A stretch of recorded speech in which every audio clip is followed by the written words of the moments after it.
Hey guys, how's it going? Happy Saturday night.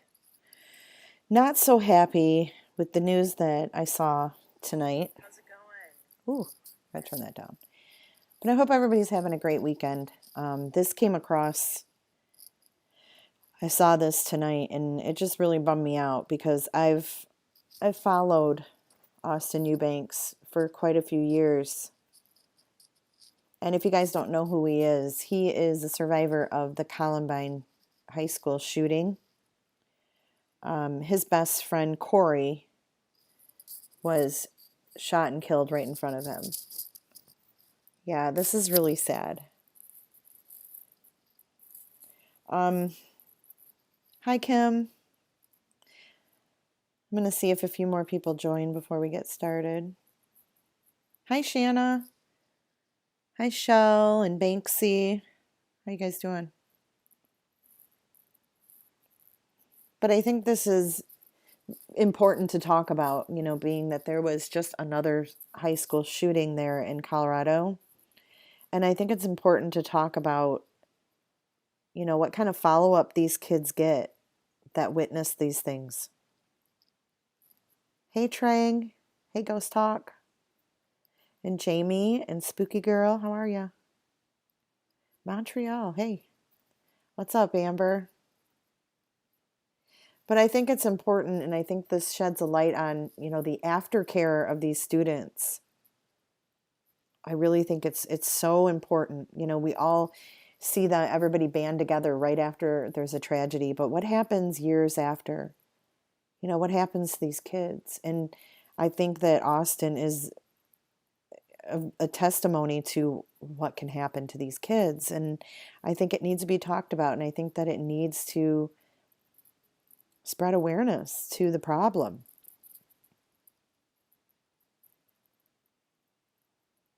I know, Shanna. It breaks my heart. Hi, Holly. Hey, Bubba Jubba. Hi from Australia. What's up?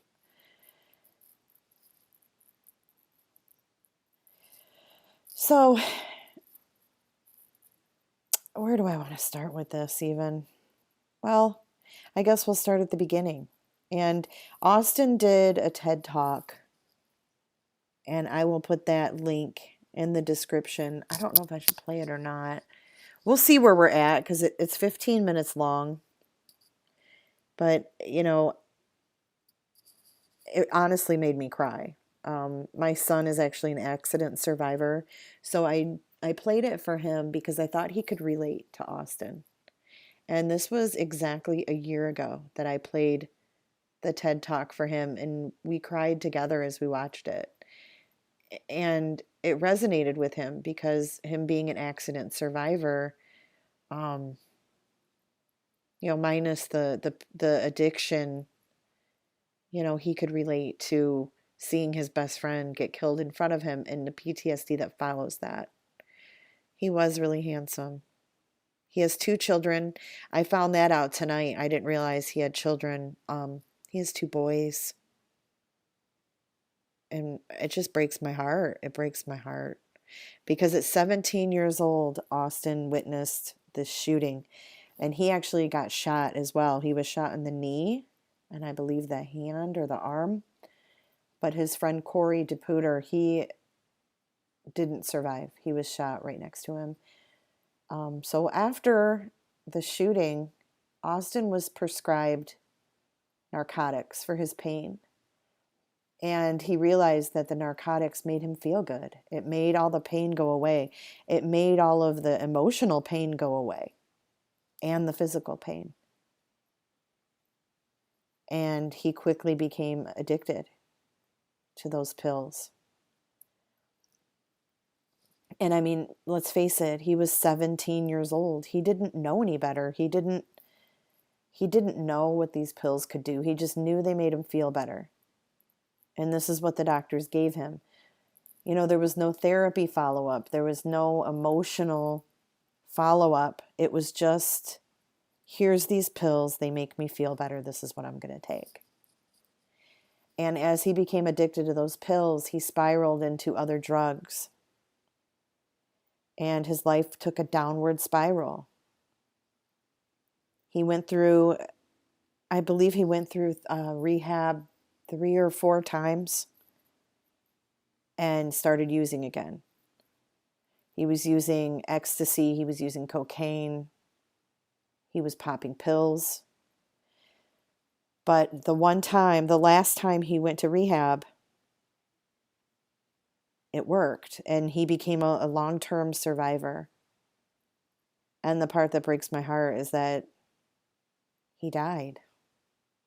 He actually succumbed to what he's helped so many others overcome. He started a treatment center in Denver, and he traveled the country talking to kids about addiction, about trauma, about, the emotional aspect of medicating. It breaks my heart. So I want to play a little clip here. And this is a clip from 2016. So this is a couple years old. I believe at that time he was clean for 5 years. So don't quote me, but we'll play this.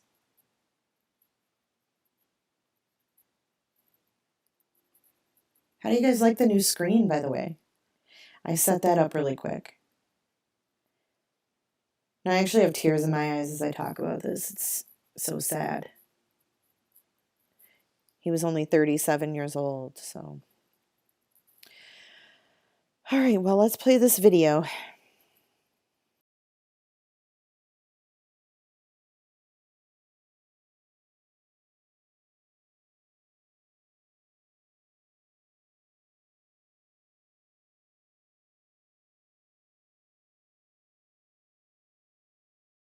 Why isn't my sound working?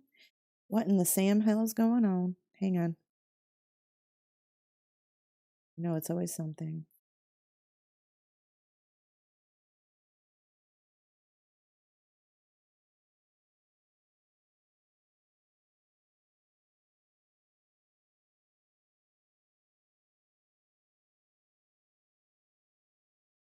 We lost these 13 lives, 12 Columbine high school students and a teacher, all killed by 2 classmates. The victims' faces and names forever etched in the fabric of our country and our community.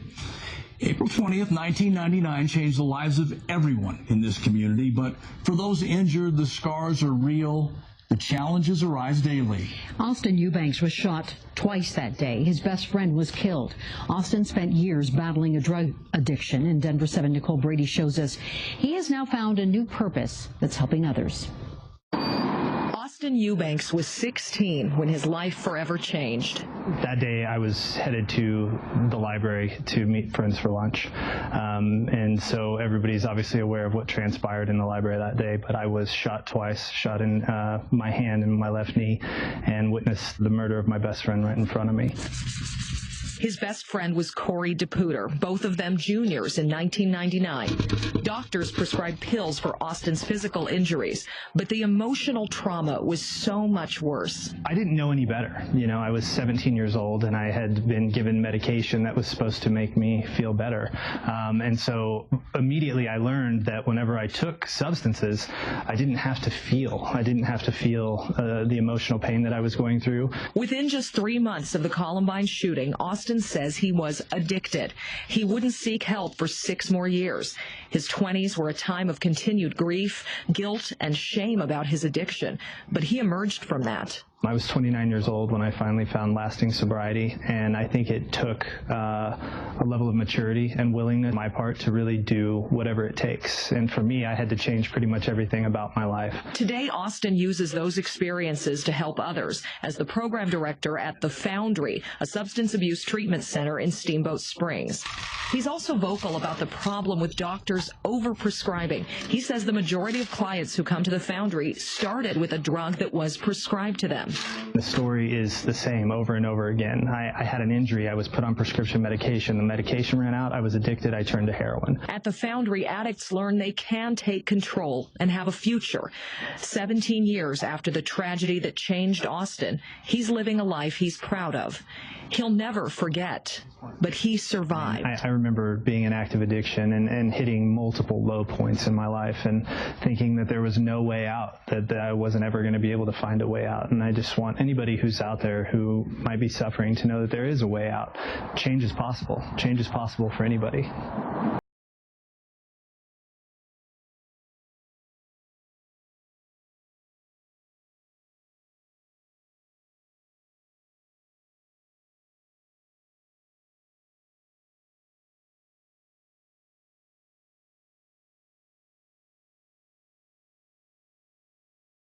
Sincerely thank you and love you.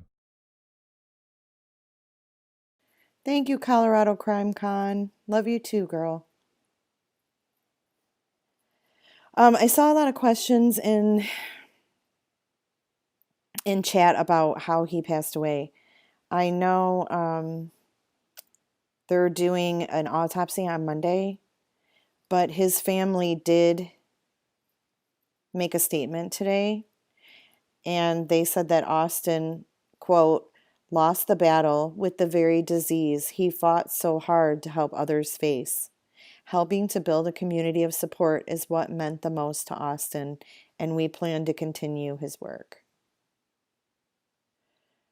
So I think they kind of confirmed, what he succumbed to.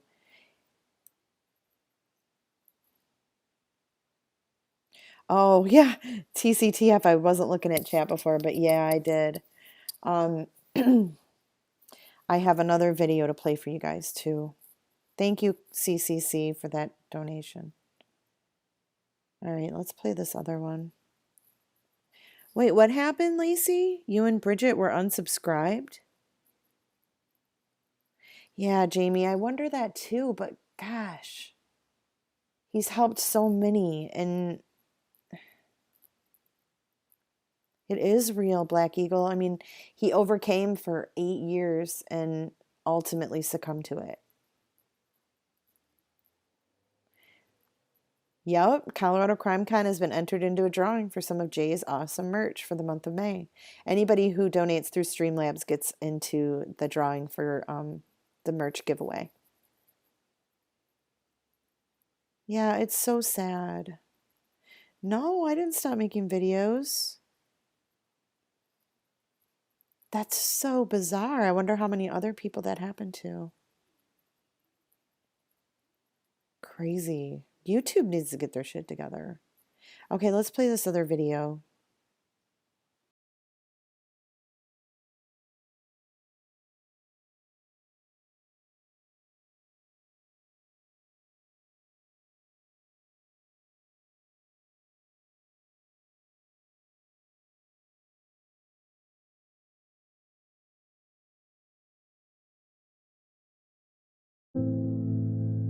I feel like every time one of these tragedies occurs, it takes me back in a way.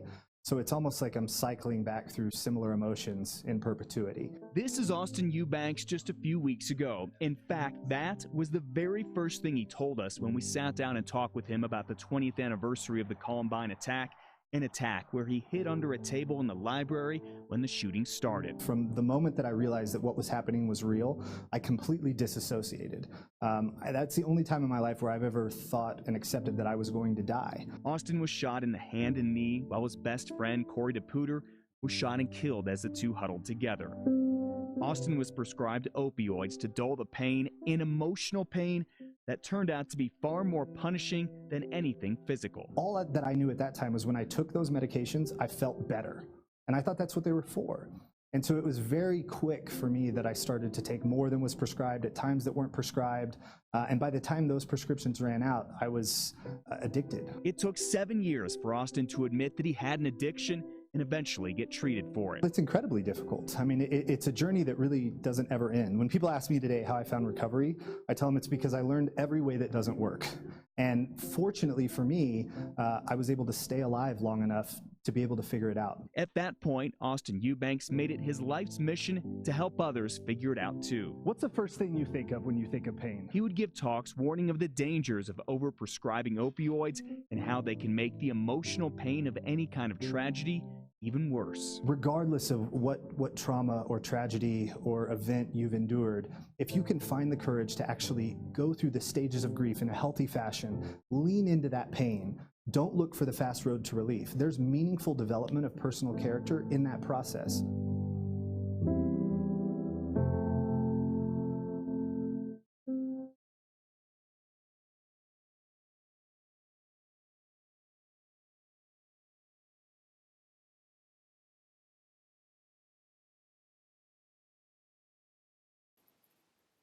Wow, this really has me up in my feels. I just think that he was such an inspiration, such a light of hope for so many people, and it's so tragic that, I didn't really see the confirmation and the statement from his family until just right before I went live.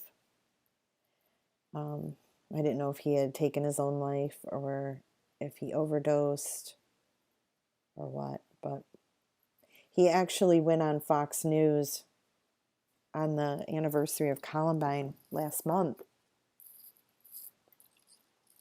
And that's the last video I could find of him, the latest. And if you guys want, I can share that. But he did an amazing TED Talk. Have you guys seen his TED Talk?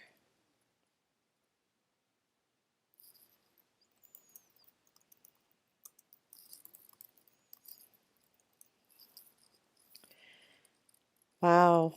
Good for you, Black Eagle. 2 years clean and sober.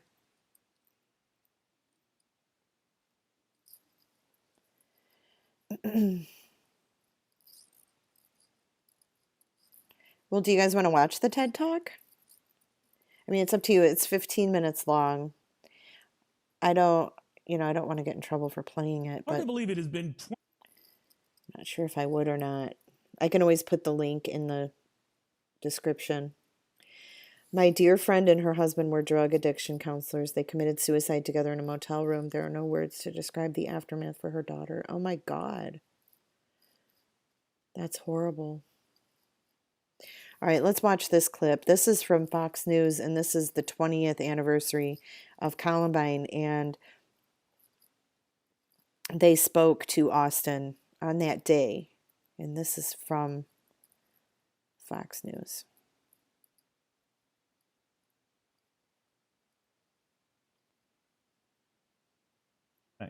How do you help people with it? Oops. Yeah, I mean, I think survivor's guilt is one of the most difficult things to overcome. What is going on here? Via Skype, very good to have you. Thank you. Thanks for having me. I mean, I cannot fathom 20 years. You were 17 then. Would we go back to what you experienced, what happened? Yeah, absolutely. So I was a junior at the time of the shooting, and I had the same routine every day. I would walk out of my language arts class, meet my best friend Corey in the hallway, and we would go through the library in order to go out the back door to go to lunch. And on this day, we stopped to have a conversation with friends. Right. Were we going to go fishing or play golf? I remember those being the big decisions we were faced with back then. And that was when the shooting started. And moments later, a teacher ran through those doors yelling for everybody to get under the tables, followed by the perpetrators shortly after that. And they went methodically from section to section, coming to ours last, and each fired multiple shots. And I was hit twice, and my best friend, Corey, was killed instantly. Did you fathom what was going on, or did you recognize the kids? I mean, I always wonder, going back, and I know you've asked this hundreds of times over these 2 decades, that something that we've sadly gotten used to since was so weird and unusual then. Yeah, you're absolutely right. I mean, there was no frame of reference for what a school shooting was in 1990. Immediately dismissed it as fireworks or construction noise. And from the moment that I realized what was happening was real, it wasn't until I actually saw the perpetrators that I accepted that what was happening was real. But I completely disassociated. So I've always been able to recall everything that happened that day, but it was almost like I was watching it on television. I wasn't present in my own body. So it was a very surreal experience that took me many, many years to process and heal from. You had a lot of pain and things, and addictions to get through yourself after this, and you've since then tried to turn this tragedy around for other kids and families, deal with this and so much more. Tell me a little bit about that. Yeah, I mean, I think the hardest part for communities, injured survivors, families of those that were lost and injured is the years that come next, because it's really, really difficult to heal this emotional pain and trauma. And so for me, I was prescribed medications for my physical injuries. And immediately I became drawn to those medications because of how they improved the underlying symptoms of emotional pain. And that led to a pretty debilitating addiction that spanned the course of my 20s. So now the core of my work today is in helping to educate communities and administrators and legislators about how we can effectively heal this emotional pain and hopefully eradicate these issues or lessen them from future generations. Did you have any of this survivor's guilt? Tragically, we've learned of students in Florida and elsewhere who've committed suicide themselves after experiencing what they went through. And even the case of a dad in Connecticut who lost his 4-year-old in a shooting there, the same thing. How do you help people with it? Yeah, I mean, I think survivor's guilt is one of the most difficult things to overcome. So obviously all of the symptoms of PTSD, the nightmares, the flashbacks, but survivor's guilt is really separate from that. It's the question of why me? Why did I make it out? Why did everything happen the way that it did? And the constant going back and saying, what could we have done differently? And so healing from that is incredibly difficult. And that was one of the hardest things for me to overcome. And so I think part of my work today is in talking to communities, survivors about this and encouraging them not to compare their healing to somebody else, because we all have a different path and we all have a different level of resiliency for what we perceive to be traumatic. And so recovery is unique to everybody, but it requires that you stay present and that you're willing to work through the stages of grief in a healthy fashion without turning to medicators to be able to cope. No, and if I'm getting too personal, you have every right to say, Neil, shut up, that's none of your business. But you've obviously stayed in Colorado. I think you run a treatment center in Steamboat Springs, right? Is that correct? I did, yeah. So I up until just last month, I was the COO of the Foundry Treatment Center in Steamboat Springs. I've had to step back from that role because I'm on the road so much now, consulting and speaking. I noticed that you could have left the state entirely, and many have. They don't look back. They don't want to go back. Have you returned to Columbine since? So, that's a great question. And I tried to go back to school my senior year.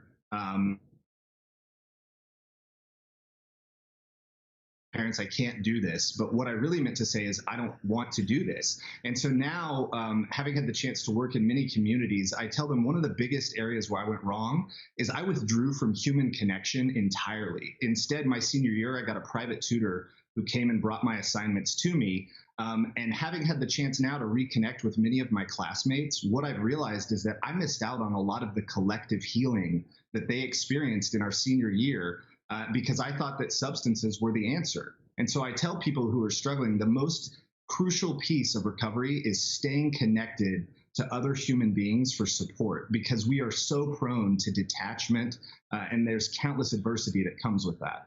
Now, it's oddly proven that it's Columbine, a sort of a ritualist pilgrimage for many who go there every year, including this one woman earlier this week who killed herself after loading her up for arms and maybe doing the same there. It's weird, isn't it?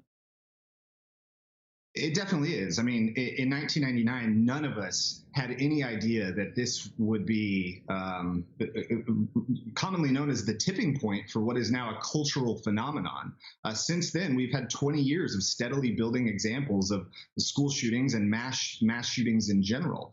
And so I think for Columbine, it was one of those sentinel events where everybody over the age of 35 remembers where they were when it happened. Sure. And the only other ones that do that are potentially the Oklahoma City bombing and 9/11. And so everybody has an emotional attachment to Columbine. And I think unfortunately, for those who are mentally deranged or unstable, it's created this fascination. You're right. Austin, thank you for all you're doing to help people. Austin Eubanks, a reminder of what matters.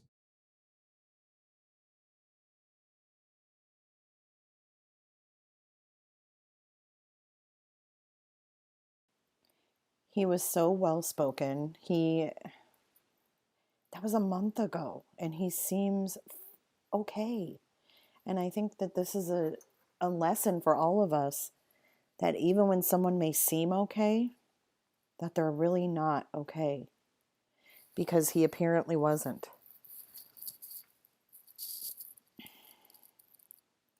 And I'm going to put the link to that because I think this is important. You know, we just had the shooting there at the STEM school.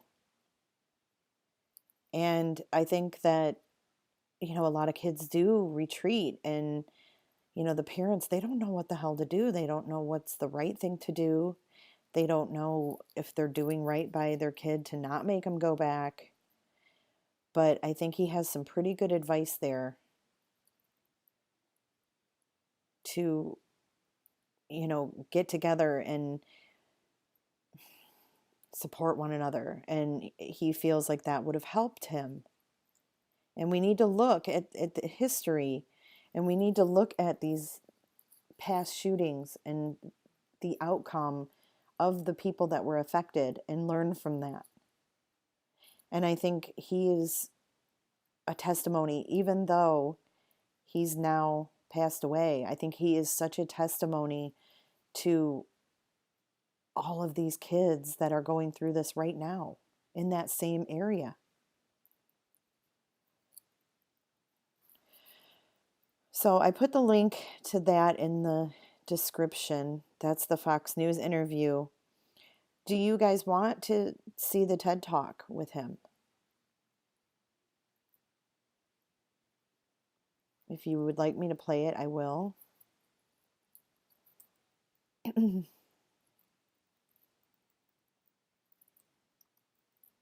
It's pretty powerful.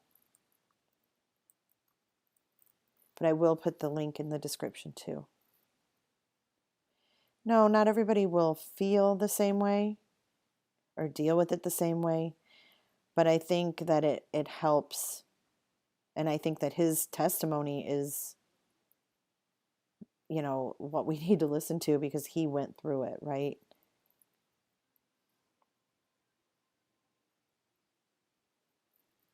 Let me get the link to that TED Talk and put it in the description real quick.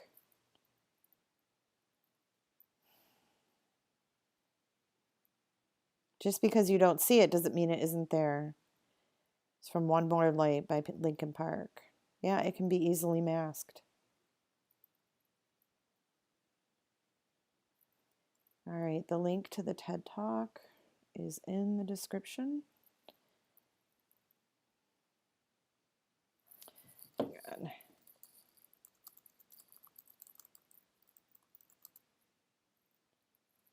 You know, this guy, he has left his mark, and I hope that he continues to make a difference. For the people that are just tuning in, Shield, I don't know what you're talking about.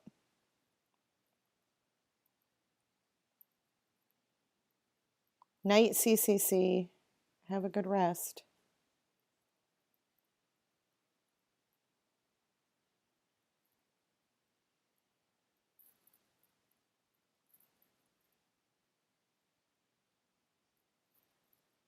I think that he had to, no, for those that are just tuning in, the family did release a statement. And the statement is this: Austin lost the battle with the very disease he fought so hard to help others face. Helping to build a community of support is what meant the most to Austin, and we plan to continue his work. So you can read between the lines in this statement and see what happened. I don't think I think it was probably an accidental overdose. We'll find out more on Monday when they conduct the autopsy, but obviously his family knows what happened. Shield, no, this just has to do with opioids, the opioid epidemic, and how most of the people that become addicted to opioids have a lot of emotional baggage that they haven't dealt with.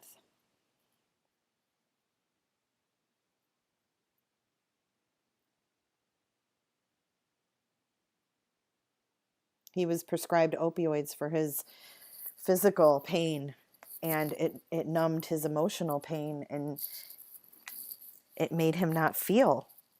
And he became addicted at 17. At 17 years old when he was shot in the Columbine shooting.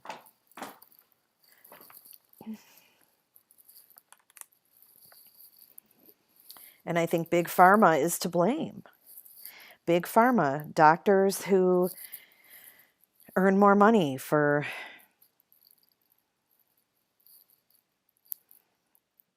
prescribing these meds. Lost his battle isn't accidental, in my opinion. But it could be Blue Topaz because he lost the battle with addiction, meaning he succumbed to the addiction, right? That can be an accident if it's an accidental overdose.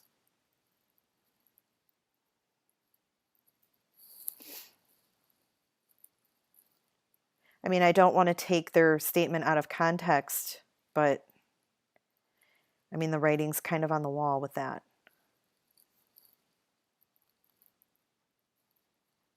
Me too, Blue Topaz, me too. Hello, Stacy. I'm going to play his TED Talk if you guys want to stick around and watch it. It's pretty powerful. This guy, I don't know, he just really left his mark on me because of the survivor of this tragedy and how I relate with it in my personal life, with my son being an accident survivor and showing my son this TED Talk, and we both cried as we watched it. And it's just so powerful. So I'd like to play it.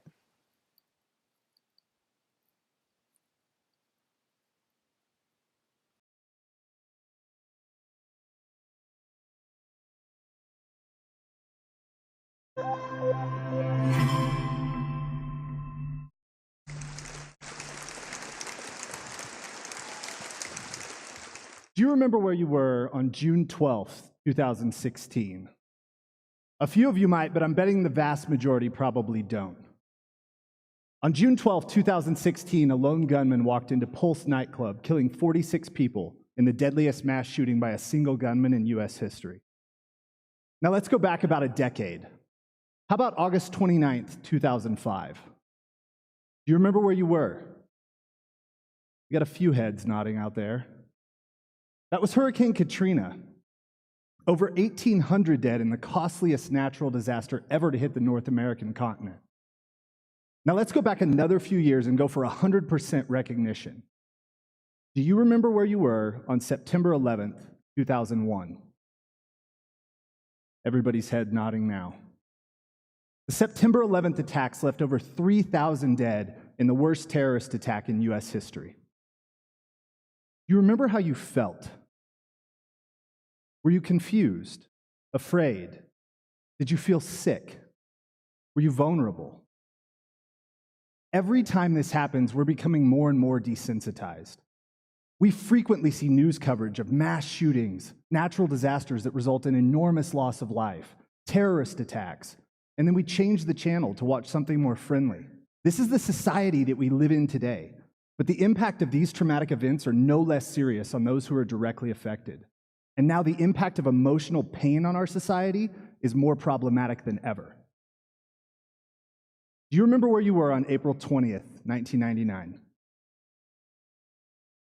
2 students walked into Columbine High School armed with shotguns, semi-automatic rifles, and a bevy of homemade explosives, killing 12 students and a teacher, in what was at the time the worst high school shooting in U.S. history.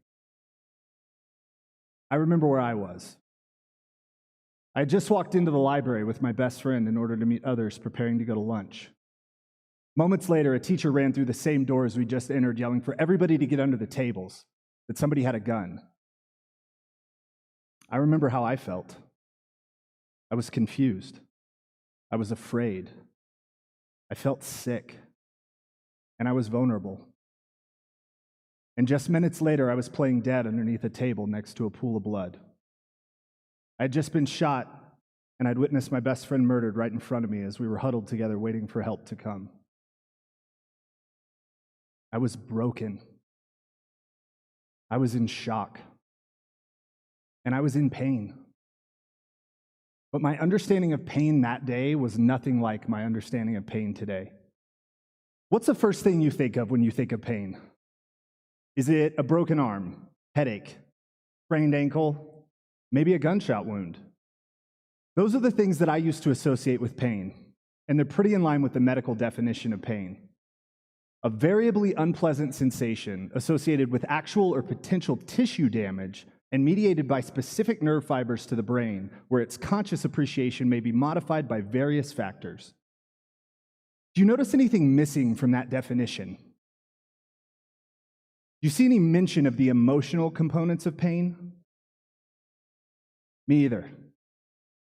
In 1996, the American Pain Society introduced the phrase, pain is a fifth vital sign, meaning that when you walked into an emergency room, the initial assessment of your condition was based on 5 data points: pulse rate, temperature, respiration rate, blood pressure, and pain.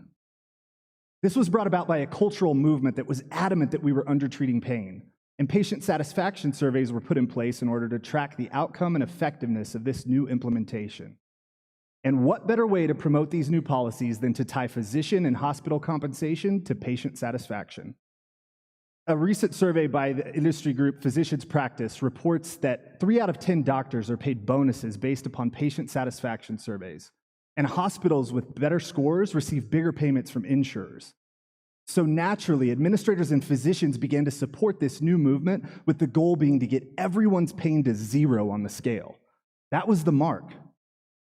The ethical dilemma immediately became, do I issue this person narcotics in order to keep them happy, or deny them and potentially hurt my compensation, the revenue of the hospital, or at worst, open myself up to a grievance for undertreating pain that could potentially result in the loss of my job? I have experience with pain. Less than an hour after scrambling out the back door of the Columbine High School library, I was medicated on a variety of substances that were intended to sedate and to relieve pain. I was 17 years old, and I'd never drank a beer or smoked weed, much less anything harder. I had no idea of what these medications were even supposed to do. All I knew at age 17 was that a lot of highly educated people had prescribed me medications that were intended to make me feel better, and they were working. Only not in the fashion that they were intended. Now, if you only remember one thing from my talk today, let it be this. Opioids are profoundly more effective at relieving the symptoms of emotional pain than they are at relieving the symptoms of physical pain. I often think back to my pain that day, and if I were to rate it on the pain scale, my physical pain would have been a 3 or a 4, and that was likely the response I offered when I was asked. But my emotional pain was an absolute 10. I was in agony beyond comprehension, but that was never asked. It was never talked about. Acute physical pain ends relatively quick. Complex emotional pain does not. My physical pain had subsided in just a matter of days, but my emotional pain was just as debilitating as it was lying in the hospital bed that day. So I continued taking the medication that was prescribed for my pain. I was addicted before I even knew what was happening. A recent survey by the American Society of Addiction Medicine reports that 86% of heroin users began by taking prescription opioids. And in 2012 alone, over 259 million opioid prescriptions were filled in the U.S. That is more than enough to give every American adult their own bottle of pills. I very quickly began drug seeking in order to soothe my emotional pain. And it was only a matter of months before the prescriptions had turned to alcohol, marijuana, and illicit narcotics. And as addiction always does over the course of the next decade, my tolerance continued to build, my life continued to be unmanageable, and my emotional pain stayed unresolved. It was like I had pressed a pause button on my emotional growth. I was managing my pain in the only way I knew how. And I wasn't alone.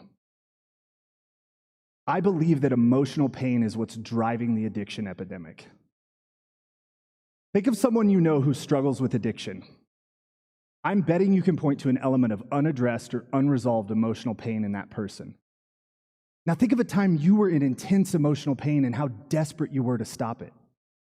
What if you had been offered an immediate route to feeling better? Imagine for a moment breaking your leg in an avalanche. Now that injury alone can be a fairly traumatic experience, but it's manageable. With short-term pain management, most would make a full recovery. But now imagine sustaining that exact same injury, only this time your close friend was skiing next to you and they didn't make it out of the avalanche alive. It seems so crystal clear to me that there would be two very different pain management strategies for what would appear to be an identical physiological injury. Only there's not. Emotional pain is toxic, it's pervasive, and society has programmed us to avoid it.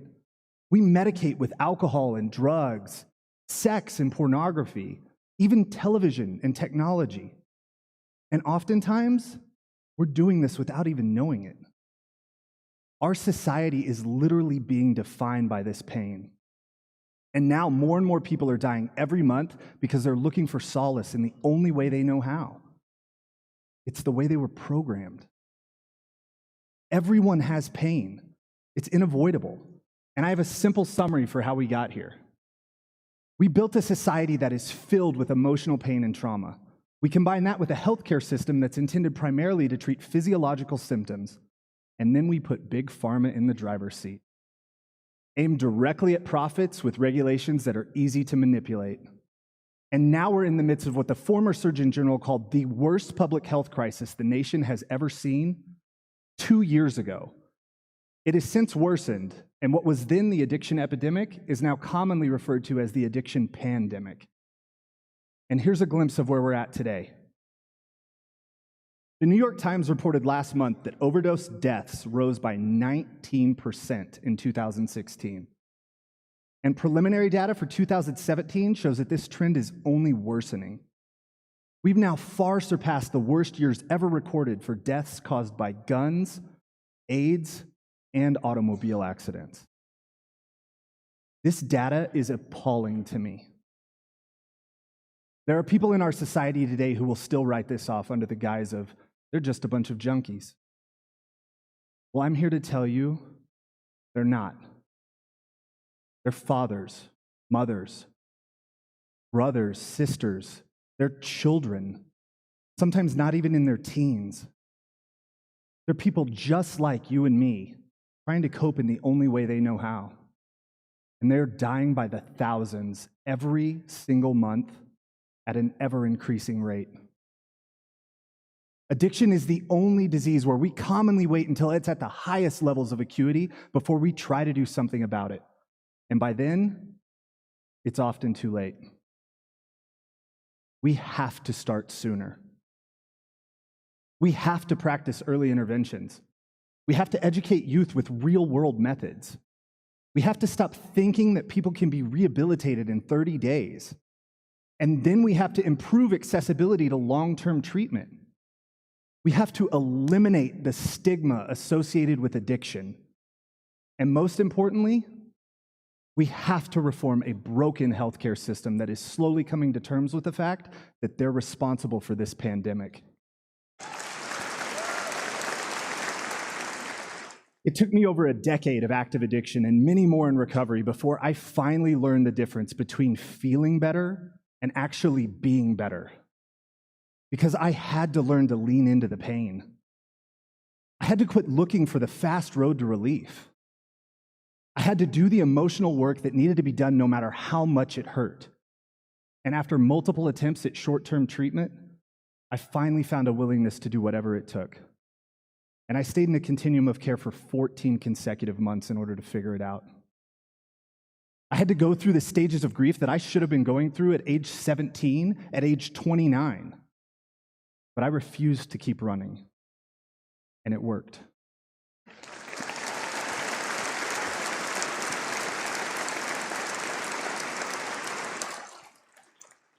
Fortunately for us, there is such a thing as post-traumatic growth, and you're witnessing that on the stage before you today.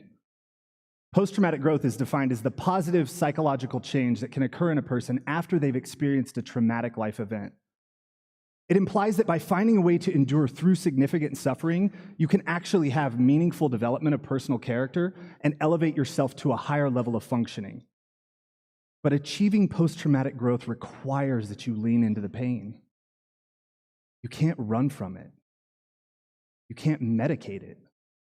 So now I have a challenge for you. Take an audit of your current level of emotional pain. You have grief or heartache that you aren't dealing with. Has something traumatic happened to you that you haven't healed from? If so, take a step towards addressing this pain.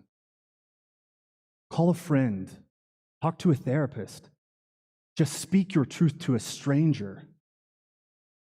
Take one small step to shed light on this darkness. Because I've seen what darkness can do. I've seen it in hospital rooms when just one more didn't end up the way it was intended. I've seen it in jails with people who were born addicted and never had a chance to learn anything else. I've seen it at funerals for children who died before they ever had a chance to truly live. And I've seen it from underneath a table in the library of my high school. I want to leave you all with something that I wish I had known at age 17. Whoever you are, whatever you're going through, in whatever way you might be going through it, just know this. In order to heal it, you have to feel it. We're not going to solve the addiction pandemic overnight, but we will make progress when people start to understand the difference between physical and emotional pain and then choose to do something about it. In recovery, we often say, you keep what you have by giving it away. Find the courage to lean into the pain, and you can be a force in helping others. Thank you.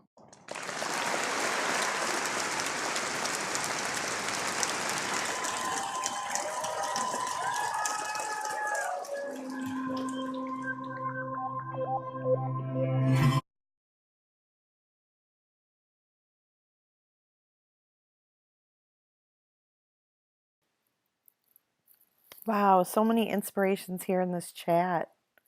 I'm really taken back, you guys, and I want to say, good job to everybody who has fought this addiction and has come out on top.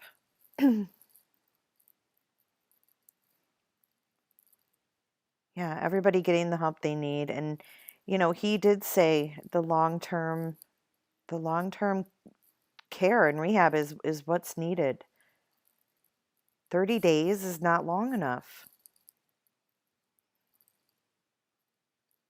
And True Helper, thank you for sharing all of that information and your email. If anybody wants to reach out to True Helper, it's truehelper76@yahoo.com. And she is a survivor of addiction, and now she helps others. And if anybody needs, some advice or wants to talk with her, go ahead and shoot her an email. She said, I've been a sponsor of opiate addiction recovery care for 16 years now, along with being off of those damn life-destroying opiates for 18 years. It can be done.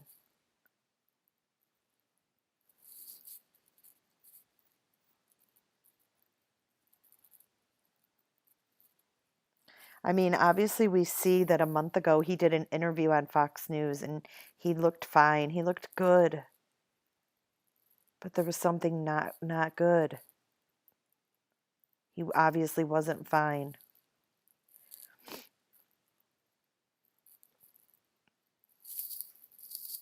And thanks for listening to the TED Talk. I found that to be very powerful myself. I've put the link to the description, I put the link to the TED Talk in the description if you guys want to go back and check it out. or show it to your kids or show it to someone who you feel could get help from that. Before we go, I do have one more video I want to play. And I don't know if all of you know this, but Austin started a rehab facility there in Denver. And it's called the Foundry Treatment Center. And he was the COO up until March of this year. And from his own words, he said that he had to step down from that position because he was traveling the country and was just entirely too busy to keep up on it. And I'm wondering if there wasn't something more to that. I don't know. I don't know if it was the 20th anniversary. I don't know if it was the STEM shooting. I don't know, what was his trigger. But nonetheless, I want to show you guys a video from the Foundry, which is the facility that he started. And just to kind of hear a little bit, and True Helper, you might find this interesting too, just to kind of hear about their method and their way of working people through recovery.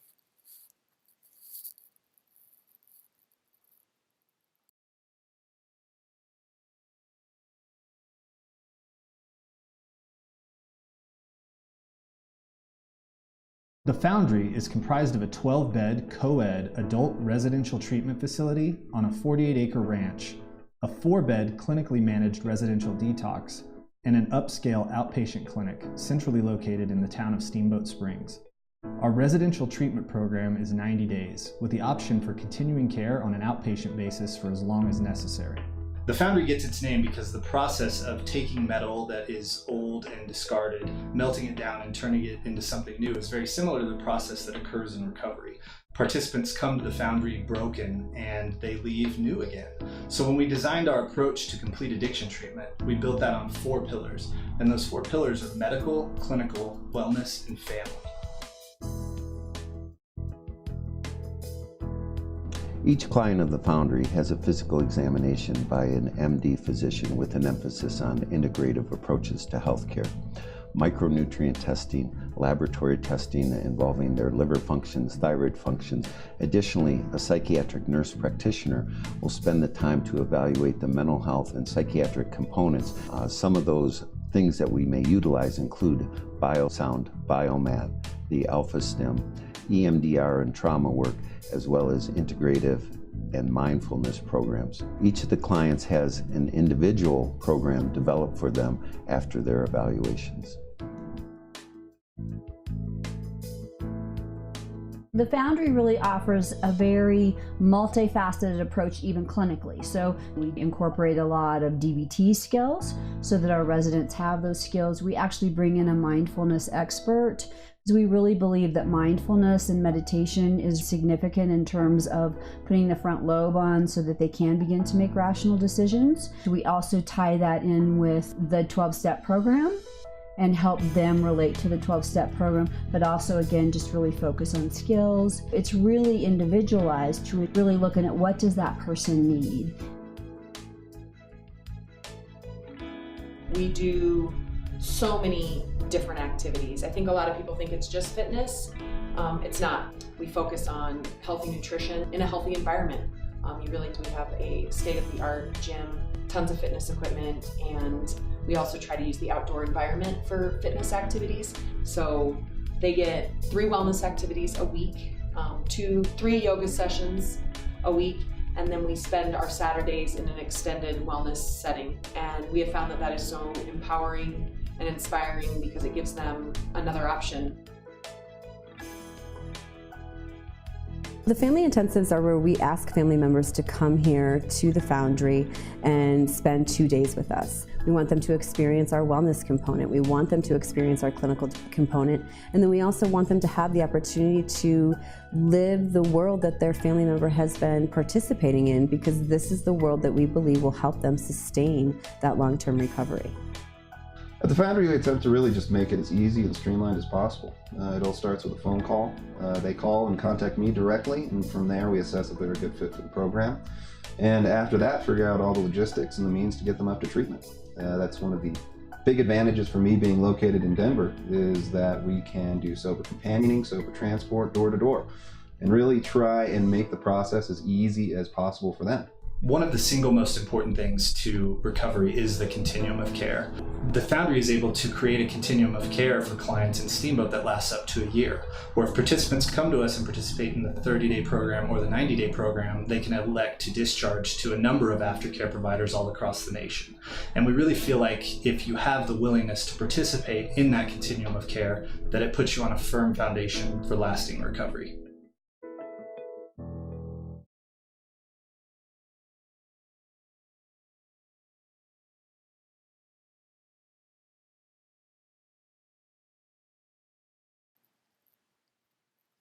Just in my opinion, awesome. Awesome. And he leaves this behind. He leaves this facility behind to help others. And he has not died in vain. I really don't think he has.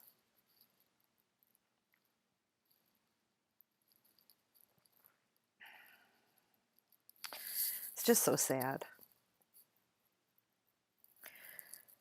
But anyway, I wanted to share. He has.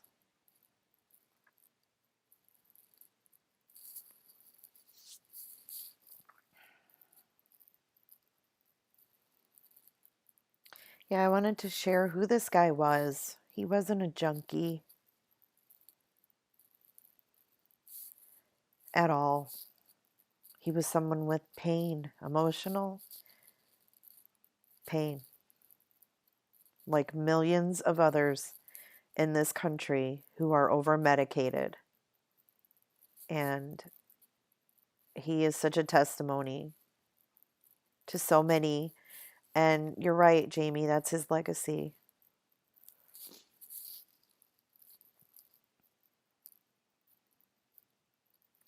I love that. I love that, True Helper, that they have the family come out for 2 days. I think that's amazing. Oh, he was a good man. And, God bless his kids. He helped a lot of people. It's just what makes me so sad is that, like, I wish that someone could have helped him like he helped others.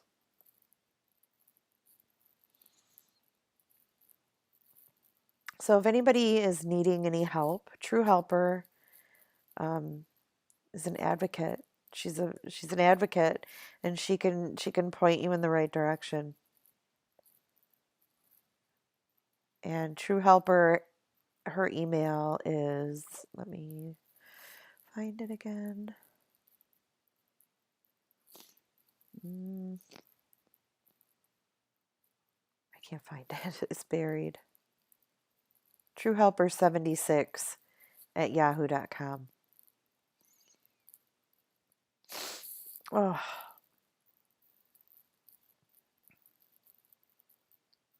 Oh, True Helper's Tim. I didn't know that. How do you know his name's Tim? I didn't know. I'm sorry. How did you guys know it was a he? I'm sorry, True Helper. I'm sorry, Tim. I had no idea.